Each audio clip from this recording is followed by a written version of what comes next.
Salut toute la famille. Bienvenue sur la chaîne de mon frère Kyria Didi. Ici c'est Kyria Didi bien sûr. J'espère que vous allez tous très bien par la grâce de Dieu. Je me porte aussi très bien.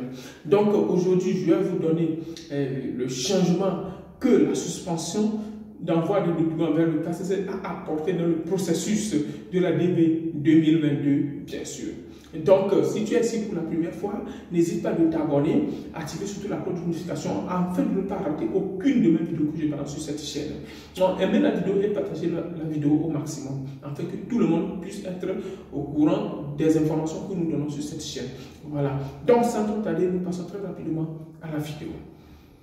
Donc, comme je viens de le dire, la suspension d'envoi des documents vers le KCC a apporté un certain nombre de changements dans le processus de la DV 2022.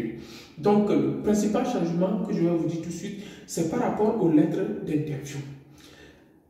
Maintenant, quand le KCC ou l'ambassade vous notifie, c'est-à-dire une fois que tu es current, donc je vous ai dit dans la vidéo précédente qu'il faut notifier, il faut écrire un message au KCC.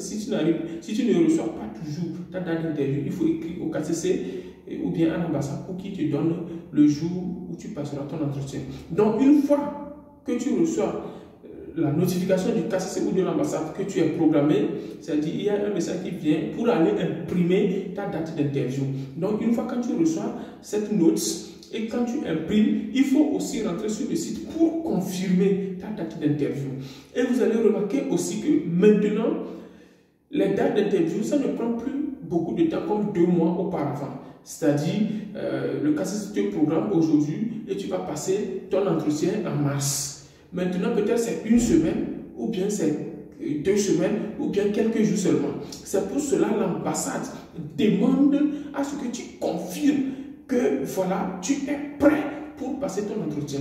Donc, quand tu ne confirmes pas dans un intervalle d'1 semaine, ça veut dire que ton interview est annulée et tu ne peux plus passer ton entretien. Parce qu'avant, lorsque les moments sont comme ça, c'est l'ambassade qui prend la peine d'appeler les gens pour te dire est-ce que tu es prêt pour passer ton entretien. Mais maintenant, ce n'est plus ça. C'est-à-dire, une fois que tu reçois la notification, il faut que tu vas sur le site pour que tu puisses confirmer.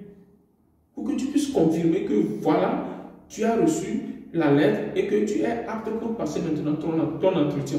Donc, veuillez confirmer surtout vos dates d'interview pour que l'ambassade sache que effectivement vous avez reçu la notification et que vous êtes d'accord pour passer l'entretien, quel que soit le minimum de jours que l'ambassade vous ait donné. Si tu es ici pour la première fois, n'hésite pas de t'abonner, d'activer la cloche de notification afin de ne pas rater aucune de mes vidéos que je balance sur cette chaîne. Partagez la vidéo au maximum comme je viens de le dire et surtout aimez la vidéo.